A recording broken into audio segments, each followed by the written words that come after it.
Donc, on aura une autre conférence. Donc, we have pleasure to receive with us Professor KHALIL Ismail, Deputy Head of the Institute of Telecooperation from Johann Kepler University, Linz in Austria, as a speaker with us in our first thematic school on Smart Industry 4.0 technologies and their application. The presentation of Professor KHALIL Ismail is about cloud computing and edge computing. Bonjour, Salah Khair. Hello, I am very pleased to be here with you today, and I would like to thank all my friends in Morocco for giving me this precious opportunity to talk about something I am interested in for a very long time. I would like to thank my friend Ibrahim Koubi, I would like to thank my friend Mohammed Saidi, and all my good friends in Morocco. So today I'm going to talk about the convergence of edge and cloud computing and the future of edge and cloud computing. My interest in edge computing started in 2003 when I presented a paper in a conference in Dachstuhl in Germany, in which I presented a mini database using the concept of global as a view and local as a view for wireless sensor networks. Almost everybody listening to my talk was a little bit reluctant due to the processing power of sensor devices. And most of them asked me something like, are you sure? I mean, do you believe that what you are proposing now will be implemented in the near future? So my answer was, we will see. And I moved right away to cloud computing, and I built my own, actually, private cloud at my university, and it has been used for collaboration with one of the universities in Morocco, the University of Al in Marrakesh, and we worked quite a lot. But my interest in edge computing stayed persistent in mind, because I believe that the solution of the cloud is not an optimal solution due to latency and due to bandwidth. You know, the bandwidth is the most expensive thing in networking, and latency is one of the prominent problems of connectivity. And the solution to move all the computing to the cloud was not that appealing to me or my students doing their work with me. So I started looking at edge computing till I read this in 2020, which has been published in the Internet Data Corporation, which publish annually reports about the usage of the Internet, in which they mention by 2023, over 50% of new enterprise IT infrastructure deployed will be at the edge rather than the corporate data centers. Between brackets, the cloud. Up from less than 10% today, by 2024, which is 2 years ahead, the number of applications at the edge will increase 800%. So the vision I set in 2002 has been realized or will be realized in 2024.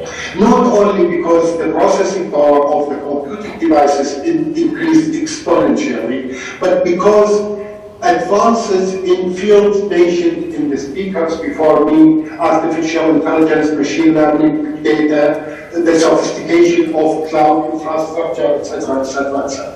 So this is why I started to again establish a few projects related to the convergence of the cloud and age computing.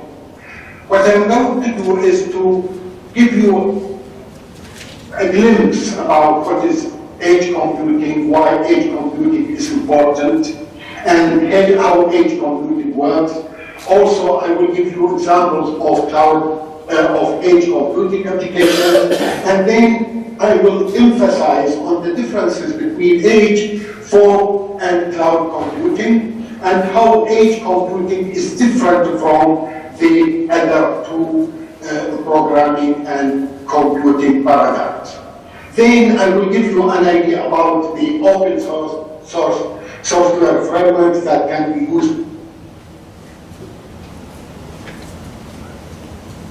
and age applications for your own needs. And then I will talk about the challenges of age computing. And it brings actually a lot of challenges to small businesses, medium businesses, but it is not a big issue when it comes to big IT players like, for example, Amazon, like, for example, Facebook, etc., etc., etc. Then I would like to talk about the convergence of the cloud and age computing, which is called age artificial intelligence. I call it, in my work, I call it moving intelligence to the edge, which means we are not talking about a new, like, for example, deep learning, machine learning, etc., reinforcement learning, and moving the machine learning models from the cloud to the edge to process to some extent, and the important results of this processing will be transferred to the cloud to be processed further. And I will also mention why we need age artificial intelligence and the moral case for age artificial intelligence. Because age artificial intelligence is now all the rage. I have been reading an article a few days ago, and I read that big companies, for example, Baedo in China, are investing in creating their own artificial intelligence chips. And they don't want to sell them, they want to use them for their own purposes. And as you know, Baedo is the Google of China, if it is not bigger than Google itself. So this kind of news inspire us as researchers and as students to try and figure out the future of this kind of technologies. For example, the trend for age computing.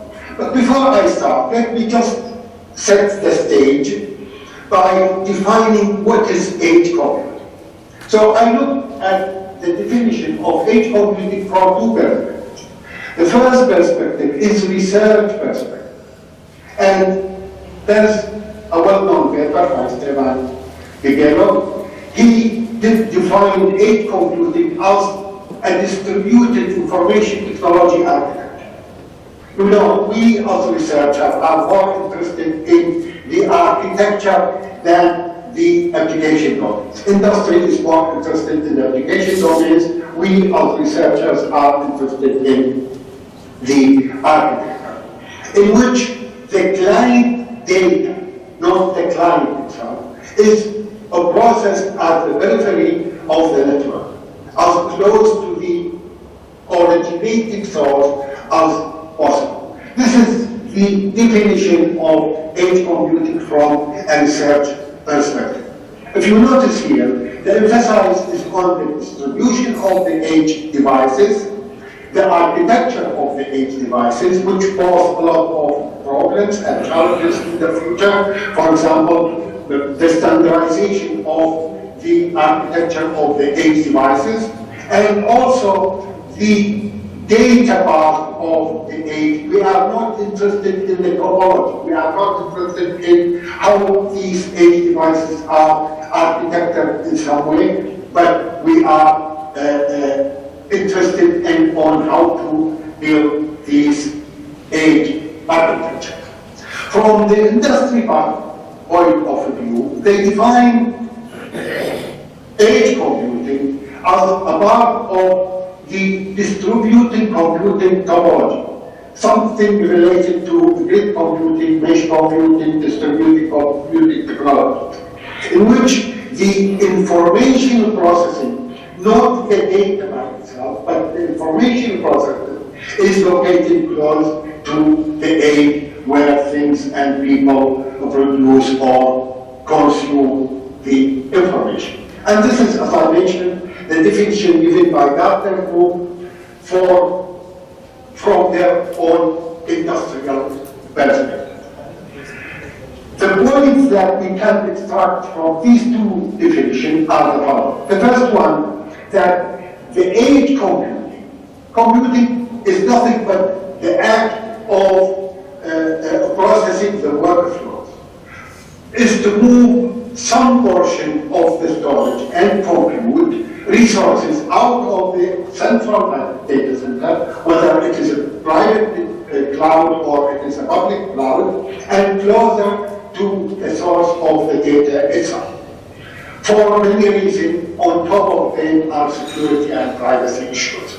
And the sensitivity of the application implemented by edge computing, for example, in the field of healthcare, where the data is very sensitive, in the field of education, in the field of industry, in the field of smart cities, smart buildings, etc., etc., etc. The data here is very sensitive, and moving the data to the cloud incur a lot of vulnerabilities which may cause some privacy issue. The second, only the result of the computing work at the edge, for example, the real-time business inside, the equipment maintenance predictions or other actionable answers will be sent back to the main data center for review and other human interaction. Now we move to why edge computing is important. So this is the definition of edge computing, why edge computing is important. People say that artificial intelligence is the electricity of the 21st century. And I say data is the lifeblood of artificial intelligence. No successful artificial intelligence project without data. Whether it is small-scale project or a huge-scale project like the project implemented in big companies like Facebook and Google. And there is an ocean of data, a huge amount of data that can be routinely collected from the sensors and the IoT devices operating in real time. So normally artificial intelligence applications or projects are relying on non-real-time data. Nowadays they are moving to real-time data, streaming data, but most of the data generated at the edge is a real-time data and need to be processed as fast as possible, as secure as possible, and as efficient as possible.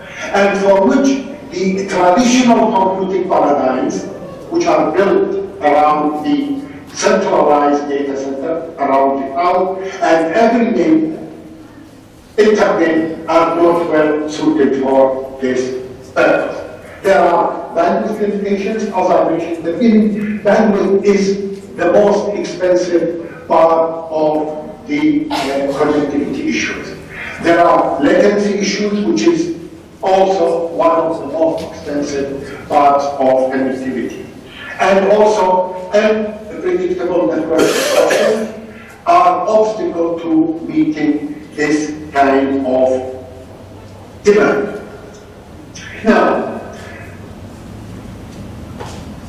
on the other side, edge computing offers the following benefits or advantages. First, it processes the data in real time, and analyzes the data in real time. And same the important results only to the cloud to be processed further. By using a cloud gateway server, there will be less network traffic. With the increasing number of IoT devices, I mean, each household nowadays in Austria or in Morocco is equipped with maybe hundreds of, if not thousands of IoT devices, which will be used for some kind of useful data analytic purposes, and increase the application efficiency. You know, you cannot create distributed application at the edge. All you do is to bundle your application in a Docker container and place it near the edge devices to be used by them, and the result of the processing will be sent to the phone server or to the cloud in order to be processed further. And this is a big advantage for businesses, because it will lower the cost of their data management solutions by not moving a huge amount of data to the cloud, which will incur a lot of cost. Again, there are some classes using edge computing, for example, increasing the data security and privacy, because the data is located in the place where the data is produced. And it will not move to the cloud, and if it will need to be moved to the cloud, it will not be moved as a raw data. It will be a processed data which will not be able not to be secure and private. And then we have a reliable operation, responsive and robust application performance, because as I mentioned before, every application will be bundled in a Docker container and placed near the edge devices. The interoperability between legacy and modern devices will be removed, because the company which implement the edge computing solution will be responsible about the edge devices and their interoperability, and they of course need to take care of the legacy devices.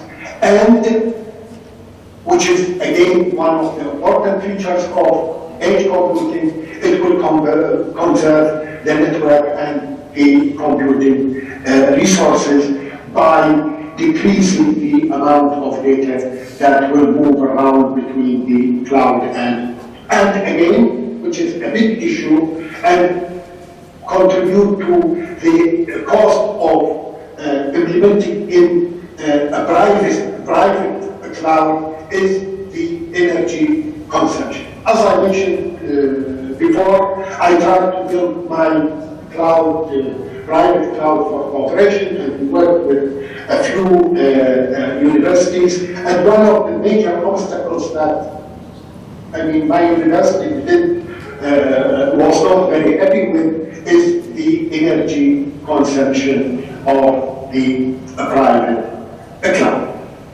How edge computing work? As you can see here, that we have the edge with its local processing devices, and we have the edge gateway server where the data is processed and a decision is made whether this data will be fed to the cloud, if it needs to be fed to the cloud, or to the corporate data center. So in order to implement cloud computing, we need to deploy edge servers and gateway devices and other gear that reduce the time and distance required for computing tasks and connect the entire infrastructure. By the way, the gear is the edge computing term for the rack in cloud computing. It is a small rack with 2 or 3 or maybe more servers. Part of this infrastructure will include smaller edge data centers located in secondary cities or even rural areas, which is what we call for server. And the edge data centers are not the only way to process the data. In some cases, IoT devices themselves will have the processing capability that allow them to process the data on and then send the data to either a smartphone, an edge server, a storage device, or maybe an autonomous or connected car. What are the applications of edge computing? There are a lot of applications for edge computing, and most of these applications are a reality nowadays. Smart cities. I noticed that my friend Professor Mohammed Saidi will talk about smart cities and smart living. Is one of the important application domain. Smart traffic, for example, also one of the hot topics nowadays in Europe and in advanced countries. Intelligent transport system, which is again one of the main applications for edge computing, and actually because of the amount of data that need to be processed in real time in intelligent transport systems, the need for edge computing and advanced technologies for edge computing are smart grids. Smart grids, I remember I gave a talk in Tunisia many years ago, and there was a vision of smart grids, but the vision cannot be realized fully because of the lack of the edge computing infrastructure. Smart home and ambient assisted living. This is another huge application domain for edge computing. Real-time visual assistance and face recognition. Monitoring cameras, face recognition. One of the topics that can only be implemented using edge computing and cannot be relied to the cloud due to security privacy concerns and also due to the latency and bandwidth issue. Cognitive assistance, interactive multimedia, gaming, augmented reality, Internet of Things, video surveillance. These are just farming, I didn't forget to put it here, is also one of the application domains for edge computing. Now let us look at the difference between edge, phone, and cloud computing. As you can see here in the figure, at the bottom there we have the edge devices, and these edge devices are connected to the edge layer, and a few edge gateway servers are connected to a phone node, which again try to aggregate, additionally process the data passed by the edge layer and pass it either to the cloud or to the enterprise data center. To look at it in a more detailed way, first thing which distinguishes cloud computing from edge computing is the limitation of data processing.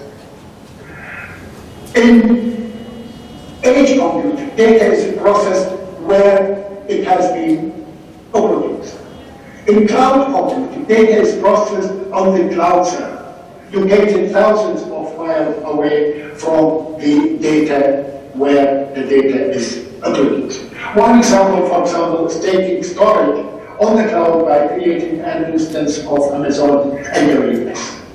Or while for edge computing, directly the storage will be directly at the device, which reduces the bandwidth requirements and latency appropriate.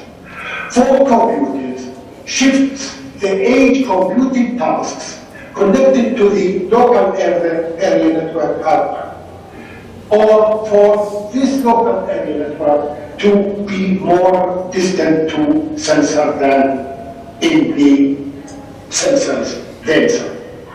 And the other criteria for comparing cloud, edge, and fog computing is the processing power and the storage capacity. So, you know, cloud computing is infinite. I mean, everything in terms of processing, in terms of storage, in terms of networking, etc., etc., etc. There are limitations when it comes to cloud and when it comes to edge and for computers in terms of power and storage capacity, which are much lesser.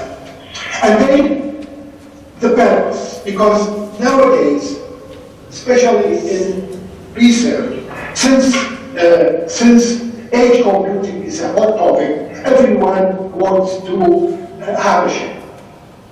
But, I mean, we need to be careful not to just jump into the wave of edge computing, because, for example, there are applications which cannot be moved to the edge. It needs to be processed at the cloud. So, for example, cloud computing is completely suited for the long-term, in-depth analysis of data and storage. On the other hand, fog and edge computing are more suitable for the quick analysis required for real-time response. I have one of my students who wanted to apply a reinforcement deep learning algorithm at the edge in order to do some kind of real-time application. But it was actually one of the things that didn't work due to the actual nature of edge computing. And to compare them, we look at different parameters. So in terms of latency, bandwidth, response time, storage, the cloud is the highest. The fog is low. The edge is low, except for the bandwidth, which I mentioned in the beginning is the most expensive part of connectivity. In terms of server overhead, when it comes to the cloud, it is very high. When it comes to fog, it is low. When it comes to the edge, it is very low, which is an advantage of the deployment of edge computing. Energy consumption in the cloud, it's very high. In the fog, it is low. And in the edge, it is again low. The network congestion, it is very high in the cloud, it is low in the fog, and it is low in the edge. Scalability is one of the issues, open research question in cloud computing. It is very high in the fog and edge computing, but it is medium in cloud computing. And also the quality of the service and the quality of the experience are medium when it comes to cloud computing and high when it comes to fog and edge computing. Other parameters are the computing services, the purpose of cloud. So the response time when it comes to cloud computing, it is in minutes. When it comes to fog computing, it is seconds to minutes. But when it comes to edge computing, the response time is super fast. It is in many seconds. The storage services, as I mentioned before, in the cloud it is permanent. In the fog it is for hours up to days, and for the edge it is a short time storage. support temporary storage and doesn't support huge data collection. Now, let us again clear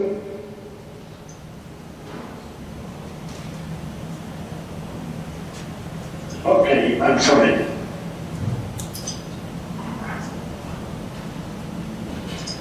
Okay. Let us clear the hype when it comes to the difference between edge computing and other computing paradigms.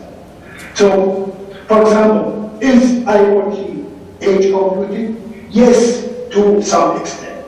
When some of the compute happens as close as possible to the data before it is transferred to the edge server or to the cloud. Is hybrid cloud and edge computing? Yes, again, to some extent, when computing is distributed across different locations. Is mesh and grid computing the interest of the industry? Edge computing, again, to some extent, yes, when computing occurs across multiple networking or network compute nodes. Is embedded software and on-premise computing edge computing? Maybe, when the computing processing happens directly on the device, for example, the self-driving car, or on-site, for example, a retail store, or it is centrally managed and coordinated in the cloud. Is a private data center an edge computing? No, because it doesn't meet the distribution requirement of edge computing. So we need to be always careful when we call, for example, some aspects of cloud computing to be edge computing to just match the trend of the industry. Now, a question which I have been asked many times, I want to implement an edge computing solution, and most of the available solutions are prohibitively expensive. So what should I do? There are actually many software frameworks for open source software frameworks for edge devices. And there are two approaches when it comes to the most suitable solution for your edge computing approach. The first type of solution is the solution that enables the low-cost compute devices, the IoT devices, to act as an IoT gateway. Examples of these open source software frameworks are the EdgeX, Foundry, and the Eclipse Core. These are the most popular framework when it comes to equip the low-cost devices with a compute power. The second type of solutions is the solutions that bring more broad distribution feature to the edge. As I mentioned before, the edge computing is the act of moving the workload processing to the edge. And the open source frameworks which can be used when it comes to bringing workload distribution to the edge is the Cube Edge and the Starlink X. And all these are open source and can be used free. What are the challenges? There are, again, many challenges when it comes to edge computing. The first one is the limited capability, and I talked about it. The second one is the connectivity, because they need to be connected to each other, and they will suffer from all the network limitations we know in our networking experiments and solutions. The other one is the data lifecycle. if the data need to live for a very long time, then the edge computing is not the suitable computing paradigm that is. So it depends on the business objectives, the business logic. You decide whether to process the data at the edge or move it to the cloud.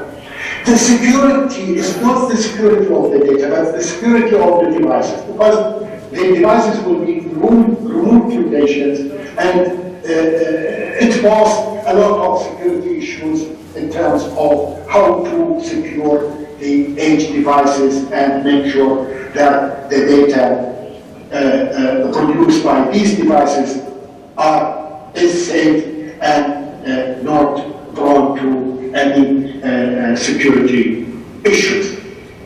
Right side, how to oversize the edge, how to upscale the edge. In cloud, it is a piece of cake. It is a very easy task. The pressure for power efficient edge devices, because the edge devices are most of the time in remote places and need to be managed efficiently. Waste management, the heterogeneity of the devices. I'm not talking about one edge location, but I'm talking about the interoperability of different edge servers in different locations, especially when these edge servers are managed by different parties. And again, a problem which we can solve in all types of computing, whether it is desktop computing, whether it is mobile computing, is the battery limitation. Since the edge devices tend to be very small, there are a huge battery limitations, and the management will be a nightmare for these. So this brings me to I hope I am on time. This brings me to the last, or the second part of my talk, edge artificial intelligence, which I called before bringing intelligence to the edge. So instead of intelligence in the cloud, which is what all the artificial intelligence and machine learning frameworks are doing these days, we are moving intelligence to the edge. So what is edge artificial intelligence?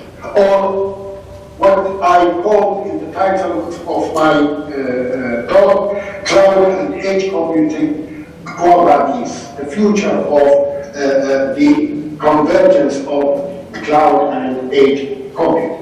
So, edge artificial intelligence is the combination of edge computing with all the benefits of edge computing and artificial intelligence, with all the sophistication of artificial intelligence.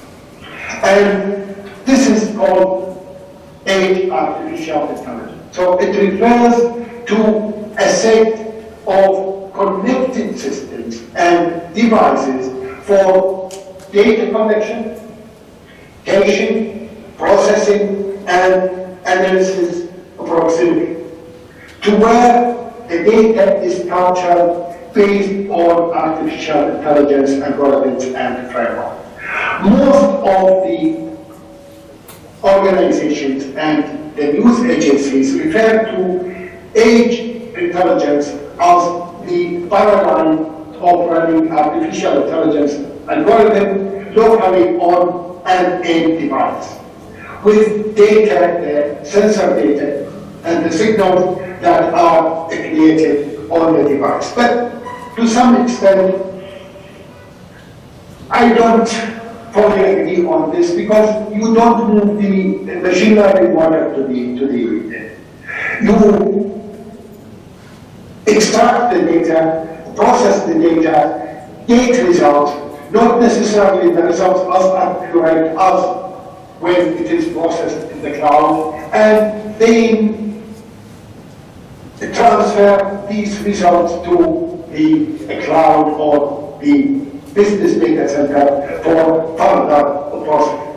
This definition you see on the slide refers to federated machine learning more than to move the model to the data than moving the data to the model, which is what is the state of the art in artificial intelligence nowadays.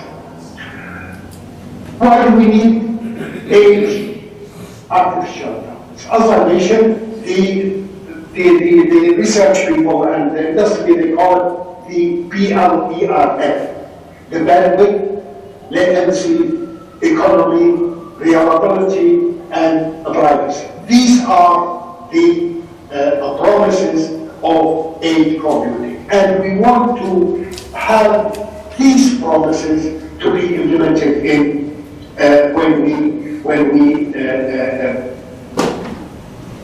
create our artificial intelligence project, because most of the artificial intelligence algorithms are non-real-time algorithms. The move now is to move to real-time algorithms which process the problems of the bandwidth, the latency, the economy, and the reliability, and the privacy. We always say, not every company is Google, or not every company is Facebook, not every company is Microsoft. The reason why, because these companies have a huge bandwidth, a limited number of people working for them, and also the solution they need to produce need to be as reliable as possible. I'm not going to go through because actually I talked about leurs when I talked about the benefits of age computing. The only thing that I want to emphasize here is the privacy issue, because age artificial intelligence provides convenience and privacy for the artificial intelligence application. Not everybody wants to share their data with others. I always give the example of Gmail. Okay, Gmail takes your data, processes your data, and then deliver advertisements to you. But you trust Google. They run their machine learning algorithms, sophisticated machine learning algorithms, in order to target the right person with the right recommendation. Not everybody wants to trust his or her data with the others. For the others to process the data, identify the person, and then deliver whatever kind of solution. Especially when this data is the know-how of the business, they don't want to share it with other businesses, or it is very, very sensitive data, for example, our medical record or our banking account record, etc., etc. Yes, we know that the data will be, to some extent, in safe hands, but you cannot guarantee this all the time. You need to be a little bit careful. So privacy is a huge concern. For example, the security cameras. Then streaming the live video and audio to a remote server or a remote camera, the camera can use some kind of onboard processing in order to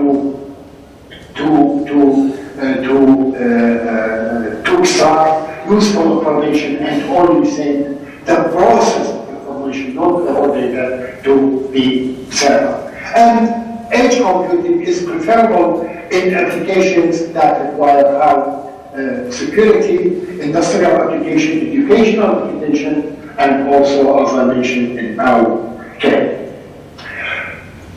What's the difference between edge computing and traditional artificial intelligence, or edge artificial intelligence and traditional artificial intelligence?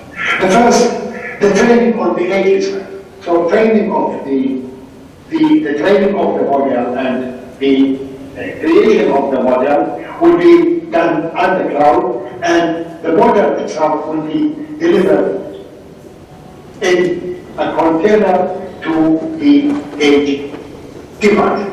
And the focus of the edge artificial intelligence is on the sensor data.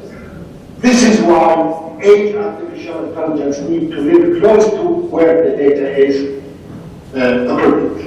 And it is built to handle constant streams of this sensor data. A lot of the traditional machine learning and data science tools rely on whether structured data or semi-structured data. The goal of the edge artificial intelligence is to make sense of this data, identifying patterns and using them to make decisions. And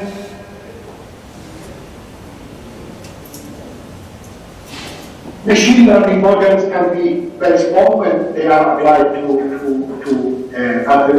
edge artificial intelligence, and the feedback loops need to be very limited. So we sacrifice the accuracy of our machine learning model in front of the other advantages we mentioned before.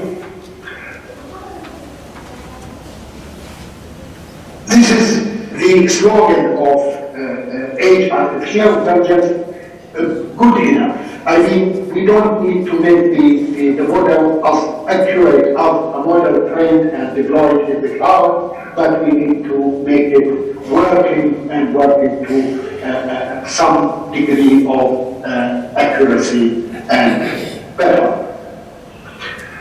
There are a lot of applications for industrial applications for edge artificial intelligence. I've only listed here the research projects which has been successful in the field of edge artificial intelligence.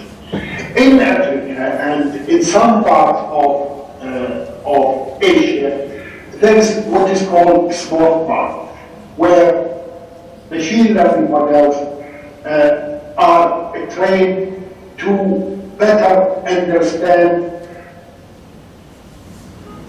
whether it is human or non-human behavior in real time around the world. So this is one of the applications that proved to be successful for using edge artificial intelligence. There is another application which has been deployed in Southeast Asia. Actually, I got a funding for a similar project for climate change in Indonesia, Malaysia, and Vietnam, but due to the COVID-19, we couldn't implement the project, is for sustainability, for climate change. And one of the projects which has been proved to be successful in Asia is and Australia also, is to prevent forest fires caused by the power transmission hardware. And in Asia, Saudi Arabia, there is another project by King Khalid University, with whom I communicated and we exchanged a few results, where they use edge artificial intelligence on patients for life-threatening medical conditions, like, for example, skin cancer, etc., using a very low-cost device. And in Brazil also there is a project to use edge artificial intelligence to identify diseases that affect coffee plants. And if you are interested, there is actually a non-for-profit organization which takes care of different algorithms of edge artificial intelligence, different framework, and also bring together all researchers working in the field of edge artificial intelligence. The project is called TinyML. You know TinyML as a machine learning framework, but it is more than machine learning framework. The main objective is to build a network of researchers focused on solving developing world challenges using artificial intelligence. If you are interested in artificial intelligence, I will be happy to cooperate with you in this field. So this brings me to the end of my talk. I talk additional 5 minutes. So thank you very much. I will be happy to have any questions.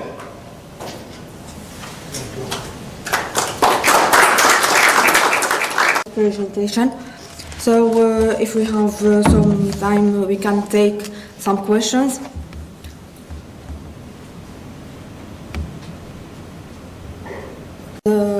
Directly.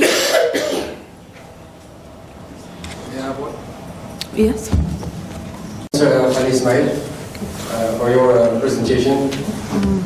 I felt, maybe all of us, we felt the passion and the love that you have for the edge computing, and I've learned a lot, and I'm very thankful.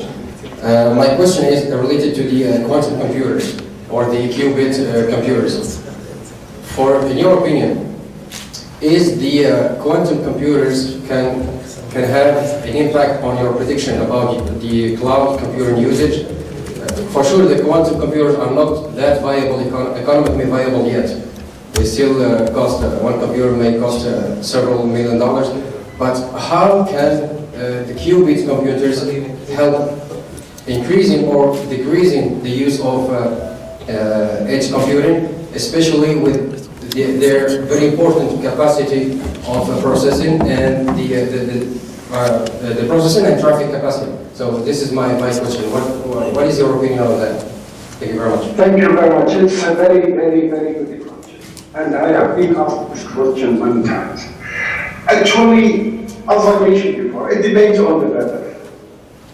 Quantum computing is concerned about improving or speeding up the process capabilities of computing. Traditional computing paradigms are interested in other topics. I mean, artificial intelligence, machine learning, big data, etc., etc. So, but I personally believe that the two efforts can be complemented to create better solutions to recurrent problems. Because we still, I mean, even like what you have seen in one of my slides, even if we will solve all the problems related to bandwidth and latency, we still need the processing power of the computers. And this is not our concern. We work at the application level while the people of quantum computing are working on mostly the physical layer of computing. It's a very good question, but unfortunately I don't have a definite answer because there is no much homogeneity between people working on quantum computing and people working on other products. I think Mohammed Saidi has. Yes, we can take Professor Mohammed Saidi for a second question. Can you hear me? Yes, I hear you very well. Well, it's a real pleasure having you, Mr. Ismail, here. Mine. Congratulations, and thank you so much for the talk. I have a question regarding the tiny amount for development. I think it's a great initiative. I think you can just give us more insight about it, and especially I think that we could also serve our region. We have many initiatives also that would certainly require such platforms to develop all kinds of applications for development and to contribute to the development of our region in general. I am personally involved within IEEE in the Smart Cities initiatives. We're running very shortly, within the next few weeks, a competition on smart cities worldwide that will be in charge of coordinating this competition in the MENA region and Africa. And you know that this is also a region that requires some support, and I think that if we can also link it to this initiative in some way through the teams and beyond also the contest, there are other initiatives in the smart cities. So your feedback, comments on that. Thank you. Thank you, Akhi Mohammed Saidi. Thank you very much for the question. It's a good question. Actually, TinyML refers to a broad range of initiatives. One of them is called TinyML 4D. The objective of this initiative is to build a network of researchers and practitioners who are focusing on solving developing countries' challenges using age artificial intelligence.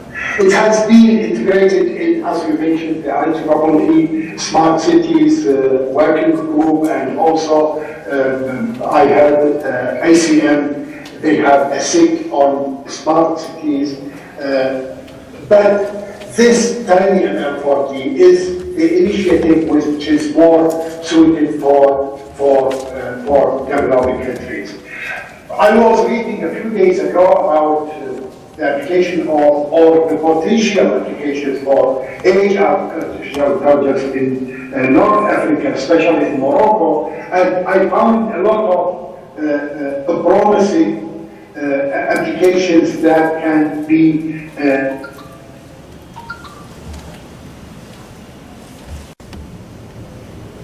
Yeah.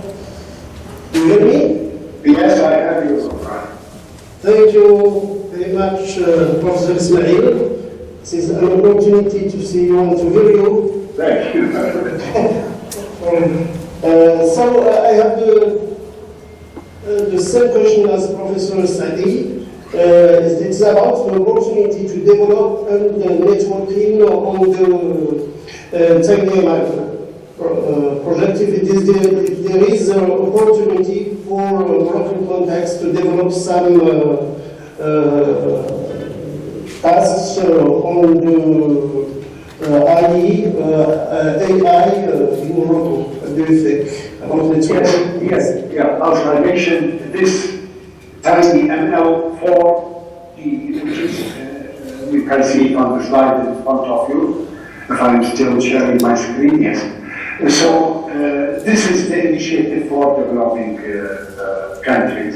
And actually, I mean, I'm living in Europe, but I have a large network of relation with Asia and South America, developing countries.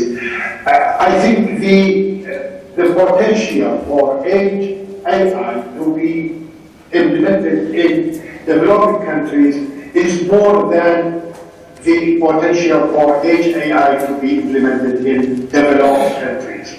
And this is the reason why you notice that there's more interest in AI in China than in the United States of America.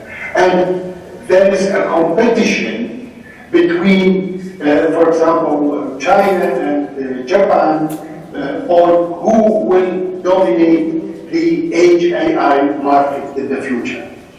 And some policies and regulations has been imposed on researchers from China, because as you know, I'm involved also in some scientific initiative for research, on researchers to share their research results if they are confidential. So you cannot go and say, I developed this software for AI, and everybody can share your research results. Need to go through regulatory bodies, and they decide whether this. As I mentioned, the example of Bailo, they created their own AI chip for age computing and or for age artificial intelligence, but they decided not to market it and use it only for their purposes. And they Huawei also develop an AI chip. I'm not sure if they will put it in the market or they will use it. So I mean, the time is right nowadays for Morocco and other developing countries to get involved in artificial intelligence and the potential applications of the Internet of Things. I will send you and Akhi Mohammed Saidi more information by email afterward. Okay, thank you. You're sharing knowledge. I appreciate your talk as usual. Thank you very much, Ryan. Thank you very much. Thank you. I think Bushra also has question, if we still have time. Yes.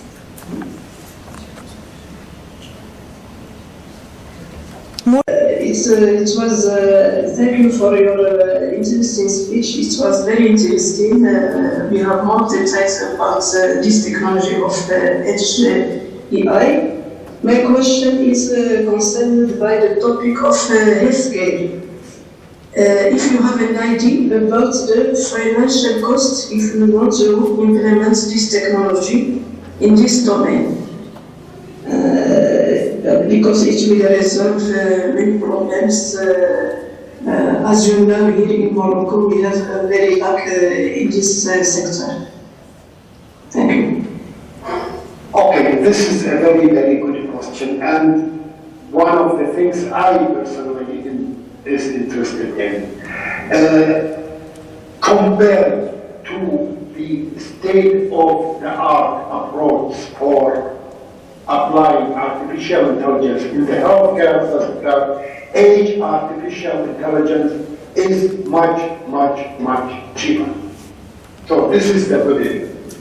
The good news, applying edge artificial intelligence is much cheaper. Actually, I asked the same question to the people in Saudi Arabia, and they said, compared to what we have used to use, not using, but used to use, the application of edge artificial intelligence to the detection and of cancer-related problems is much cheaper. So this is in terms of cost. So in general, edge artificial intelligence or let me say it in another way, edge computing is much cheaper than the application of the state-of-the-art approach for health monitoring, etc. The application of edge artificial intelligence makes the cost more cost-effective. The reason now, and I know this personally actually, because I mean, I have some relation with hospitals here in Austria, and we do some work related to other things together. In the past, or currently, we send all the information to the data center to be processed by the specialists, the doctors, etc., and decide whether, which is most of the time of the doctor, the time of the specialist, the cost of the devices, the processing power, etc., sending the data, etc. By deploying edge artificial intelligence, we don't need to send all the information about the patients to the center. We only send the important information. When an emergency case occurs, then we need to send it to the data center to be processed, and this will increase the response time. The reason why, because instead of sitting in front of the computer for hours waiting for the emergency to happen, I will get notified when the emergency happens at the same time the emergency happens. So, answering your question, using edge computing will use the cost by an order, and using the edge artificial intelligence will reduce the cost by an order of magnitude. Because not all the information needs to be transferred to the data center, only the important information that need the immediate action of the professional to our employment. Okay? Okay, thank you for your response. It was Thank you very very much. Thank you. I hope see you in other areas. Thank you very much. Thank you very much. Inshallah. So thank you, Professor Khalil, for this presentation and for sharing this information with us, including comparing cloud and edge computing.